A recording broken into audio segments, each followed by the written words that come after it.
ಸ್ನೇಹಿತರೆ ಹೇಗಿದ್ದೀರಾ ಎಲ್ಲರೂ? ಸ್ನೇಹಿತರೆ ನೋಡಿ, ಈಗ ಒಂದು ಧರ್ಮಸ್ಥಳ ಒಂದು ಕೇಸಿಗೆ ಏನಾಗಿತ್ತು, ಸೌಜನ್ಯ ಪ್ರಕರಣ ಈಗ ಕೇಸು, ಅಲ್ಲಿಗೆ ಅಸ್ಥಿಪಂಜರವನ್ನು ತೆಗಿಬೇಕು ಅಂತ ಈಗ ಹೊರಟಿದ್ರು. SIT ತಂಡ ಏನಿದೆ, ನಮ್ಮ SIT ತಂಡ ಅಲ್ಲಿ ಮಂಗಳೂರಿನ ಅವರ ಒಂದು ತಂಡ ಏನಿರುತ್ತೆ ನೋಡಿ, ಆ ವ್ಯಕ್ತಿ ಅಪಾದಿತ ವ್ಯಕ್ತಿ ಇದ್ನಲ್ಲ, ಅವನು ಕೂಡ ಕರ್ಕೊಂಡು ಹೋಗಿದ್ರು. ಜೊತೆಗೆ ಈಗ ತೆಗ್ದಿದ್ದಾರೆ. ಅಸ್ಥಿಪಂಜರವೆಲ್ಲ ಸಿಕ್ಕಿಲ್ಲ, ಆದರೆ ಎಷ್ಟೋ ಗುಂಡಿಗಳನ್ನ ಲೋಪನ್ ಮಾಡಿದರೆ ಅಸ್ಥಿಪಂಜರ ಸಿಗ್ತಾ ಇಲ್ಲ. ಆದರೆ ಈಗ ಅದನ್ನು ಇನ್ನೊಂದು ಏನೋ ಒಂದು ರೀತಿಯಲ್ಲಿ ಕಂಡುಹಿಡಿಬೇಕು ನೋಡಿ. ಅಸ್ಥಿಪಂಜರ ಅದು ಸಿಗಬೇಕು, ಇಲ್ಲ ಆ ಕೊಲೆಗಾರನ ಪತ್ತೆ ಮಾಡಲೇಬೇಕು. ಮತ್ತು ಕೊಲೆಗಾರನ ಅಂತಲ್ಲ, ಕೊಲೆಗಾರನ ಈ ಆಪಾದಿತ ಯಾರು ಅಕಸ್ಮಾತ್ ಆಪಾದಿತ ಏನಾದರೂ ಇಲ್ಲೇ ನಮ್ಮ ಸರೌಂಡಿಂಗ್ ಇಲ್ಲೇ ಏನಾದರೂ ಇರ್ತಾನ ಅಂತ ಅನ್ನೋದಕ್ಕೆ ಶ್ವಾನವನ್ನು ಅಂದರೆ ನಾಯಿಯನ್ನು ಕರ್ಕೊಂಡು ಬಂದಿದ್ದಾರೆ ನೋಡಿ. ಪೊಲೀಸ್ ನಾಯಿ ಅಂತಂದರೆ ಎಷ್ಟು ಡೇಂಜರ್ ಅಂತ ನಿಮಗೂ ಗೊತ್ತಿರುತ್ತೆ, ಅಂದರೆ ಎಷ್ಟು ಪವರ್ ಇರುತ್ತೆ ಅಂತ ಪೊಲೀಸ್ ನಾಯಿ ಮತ್ತು ಅದರ ಒಂದು ವಾಸನೆ, ಮೂಗು, ಅದೆಲ್ಲ ಒಂದು ಸ್ವಲ್ಪ ತುಂಬ ಟ್ರೈನಿಂಗ್ ಕೊಟ್ಟಿರ್ತಾರೆ ಪೊಲೀಸ್ನವರು.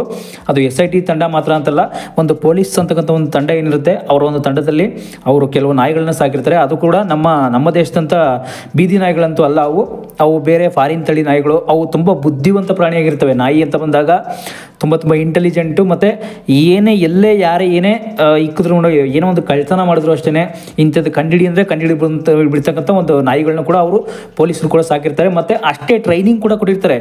ಸುಮ್ಮನೆ ಅವು ಕಂಡುಹಿಡಿಯಲ್ಲ. ಸುಮ್ಮನೆ ಈಗ ಹೋಗಿ ಅಲ್ಲಿ ಇದನ್ನು ಏನೋ ಒಂದು ಈ ತನಿಖೆಯಲ್ಲಿ ಪ್ರಕರಣ ಹೆಂಗಿದೆ ಅಂತ ಅದು ಹೇಳಿದ್ರು ಕೂಡ ನಾಯಿಗಳಿಗೆ ಕೂಡ ಅರ್ಥ ಆಗಲ್ಲ. ಯಾಕೆ ಅಂತಂದರೆ ಅದೆಲ್ಲ ನಿಮಗೂ ಕೂಡ ಗೊತ್ತಿರುತ್ತೆ. ಕೆಲವು ಪೊಲೀಸರು ಆದಂಥ ವ್ಯಕ್ತಿಗಳಿಗೆ ನಾಯಿ ವಿಷಯ ಎಲ್ಲ ಗೊತ್ತಿರುತ್ತೆ ನೋಡಿ.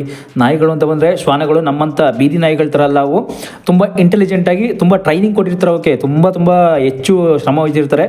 ಯಾಕೆಂದರೆ ಒಬ್ಬ ಕಳ್ಳನ ಹಿಡಿಬೇಕು, ಒಬ್ಬ ಕೊಲೆಗಾರನ ಪತ್ತೆ ಹಚ್ಚಬೇಕು ಅಂತಂದರೆ ಆ ನಾಯಿಗಳಿಗೆ ಅಷ್ಟೇ ರೀತಿ ಟ್ರೈನಿಂಗನ್ನು ಕೊಟ್ಟಿರ್ತಾರೆ ನೋಡಿ.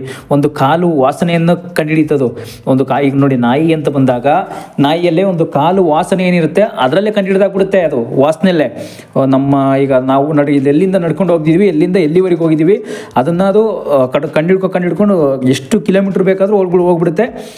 ನಡೆಯೋದು ಮಾತ್ರ ನೋಡಿ, ಕೆಲವರು ಕಾರಲ್ಲಿ ಹೋಗೋದು, ಸ್ಕೂಟರಲ್ಲಿ ಹೋಗೋದು ಕೂಡ ಕಂಡುಹಿಡಿತಾರೆ ಅಂತ ಹೇಳ್ತಾರೆ. ಆದರೆ ಅವನು ನೋಡಿ ಈಗಲೂ ಕೂಡ ನಡ್ಕೊಂಡು ಹೋಗೋದು, ಈಗಾಗಲೇ ಹಿಂದೆ ಎಲ್ಲ ಎಲ್ಲೆಲ್ಲಿ ಓಡಾಡಿದ್ದ ಅವನು ಈಗ ಎಲ್ಲೆಲ್ಲಿ ಓಡಾಡ್ತಾ ಇದ್ದಾನೆ ಅಂತ ಅನ್ನೋದು ಕೂಡ ನಾಯಿ, ಶ್ವಾನ ಅನ್ನೋದು ಕೂಡ ಈ ತನಿಖೆಯಲ್ಲಿ ಕಂಡುಹಿಡಿಯುತ್ತೆ ಅನ್ನೋದು ಕೂಡ ಒಂದು ಕೇಳಿ ಬರ್ತಾ ಇದೆ. ಆದರೆ ನಾಯಿ ಅಕಸ್ಮಾತ್ ಕಂಡುಹಿಡಿದೇ ಬಿಡುತ್ತೆ ನೋಡಿ. ಶ್ವಾನ ಬಂದಿದೆ, ಈ ಟೈಮ್ಗೆ ಕರ್ಕೊಂಡ್ಬಂದಿದ್ದಾರೆ. SIT ತಂಡ ಏನಿದೆ ಅವರೆಲ್ಲ ಶ್ವಾನವನ್ನು ಕರೆಸಿದ್ದಾರೆ. ನಾಯಿಗಳು ಕೂಡ ಇನ್ನೂ ಹೆಚ್ಚು ಕರೆಸ್ಬೋದೇನೋ ನೋಡಿ. ಸದ್ಯಕ್ಕೆ ಅದು ಒಂದು ನಾಯಿ ಕೂಡ ಕಂಡುಹಿಡಿಯೋದಕ್ಕಂತೂ ಆಗಲ್ಲ. ಯಾಕೆಂದರೆ ಹೆಚ್ಚು ನಾಯಿಗಳನ್ನ ಕರೆಸಿದಾಗ ಒಂದು ಇಂಟೆಲಿಜೆಂಟ್ ನಾಯಿ ಯಾವುದಿರುತ್ತೆ ಅದು ಕೂಡ ತನಿಖೆಯಲ್ಲಿ ಭಾಗವಹಿಸ್ಬೋದು. ಯಾಕೆಂತಂದರೆ ಈ ತನಿಖೆ ಅಷ್ಟು ಕೂಡ ಆಳವಾದಂಥ ಈ ಸೌಜನ್ಯ ಪ್ರಕರಣದಲ್ಲಿ ತುಂಬ ದೊಡ್ಡದಾಗಿ ಕೂಡ ಪತ್ತೆ ಹಚ್ತಾ ಇದ್ದಾರೆ. ನಿಜವಾಗ್ಲೂ ಕೂಡ ಪತ್ತೆ ಹಚ್ಚಿಬಿಡ್ತಾರ, ಕೊನೆಗೆ ಏನಾದರೂ ಅಸ್ಥಿಪಂಜರಗಳು ಸಿಕ್ಬಿಡ್ತಾವ, ಇಲ್ಲ ಕೊಲೆಗಾರ ಯಾರು ಅಂತ ನಿಜವಾಗ್ಲೂ ಬಂದು ಒಪ್ಕೊಂಡ್ಬಿಡ್ತಾನ, ಅಂದರೆ ತೋರಿಸ್ಬಿಡ್ತಾನೆ ಇವನೇ ಕೊಲೆಗಾರ, ಇವನೇ ಈ ರೀತಿ ಮಾಡಿಸಿದ್ದು ಅಂತ ಕೂಡ ತೋರಿಸ್ಬಿಡ್ತಾನೆ. ಈಗಲೂ ನೋಡಿ, ಕಾಲ ಮಿಂಚಿಲ್ಲ. ಈಗ ನೋಡಿ, ಅವನು ಕೊಲೆಗಾರ, ನಾನೇ ಆಪಾದಿತ, ಹಿಂಗೆ ಇಷ್ಟು ಶವಗಳನ್ನ ಊತಿದೆ ಅಂತ ಹೇಳಿದ್ದಾನೆ. ಅಷ್ಟು ಶವಗಳನ್ನ ಊತಿದ ಮೇಲೆ ಅವನನ್ನೇ ಕೇಳ್ಬೋದಲ್ಲ, ಈ SIT ತಂಡದವರು ತನಿಖೆಯನ್ನು ಅವನ್ನೇ ಮಾಡ್ಬೋದಲ್ಲ. ಶವಗಳು ಬೇಕಾಗಿಲ್ಲ, ಇದನ್ನ ಮಾಡಿಸಿದ್ದು ಯಾರು, ಈ ಶವಗಳನ್ನ ಊತಿ ಇಟ್ಟಿದ್ದಾದರೂ ಕೂಡ ನೀನೇ ಅಂದಮೇಲೆ ನಿನ್ನ ಯಜಮಾನ ಯಾರು, ನಿನಗೆ ಈ ರೀತಿ ಮಾಡುವಂತ ಹೇಳಿದ್ಯಾರು ಅಂತ ಕೂಡ ಅವನ್ನೇ ಹೇಳ್ಬೋದಲ್ಲ. ಯಾಕೆ ಹೇಳ್ತಾ ಇಲ್ಲ ನೋಡಿ.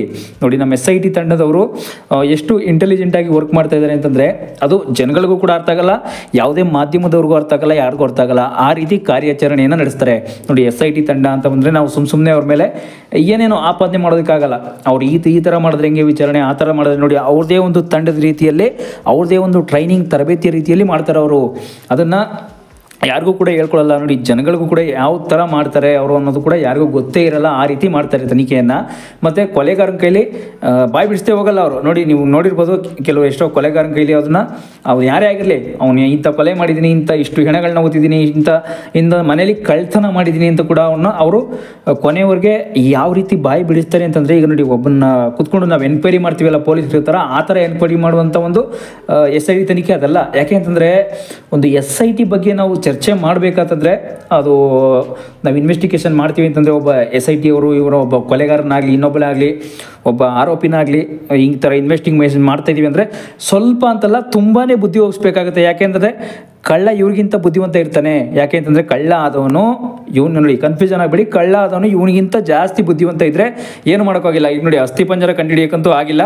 ಆಗ ನೆಕ್ಸ್ಟು ನಾಯಿಯನ್ನು ಕರ್ಕೊಂಬಂದಿದ್ದಾರೆ. ನೆಕ್ಸ್ಟು ಧರ್ಮಸ್ಥಳದಲ್ಲಿ ಈಗ ನಾಯಿಯನ್ನು ಕರ್ಕೊಬಂದು ಅಲ್ಲಿ ಗಿಡ ಮರಗಳೆಲ್ಲ ಬೆಳ್ಕೊಂಡಿರುತ್ತೆ ಕಾಡು ಥರ. ಏನಾಗುತ್ತೆ ಮುಂದೆ ಏನಾಗುತ್ತೆ ಅನ್ನೋದು ಕಾದು ನೋಡಬೇಕು ಸ್ನೇಹಿತರೆ.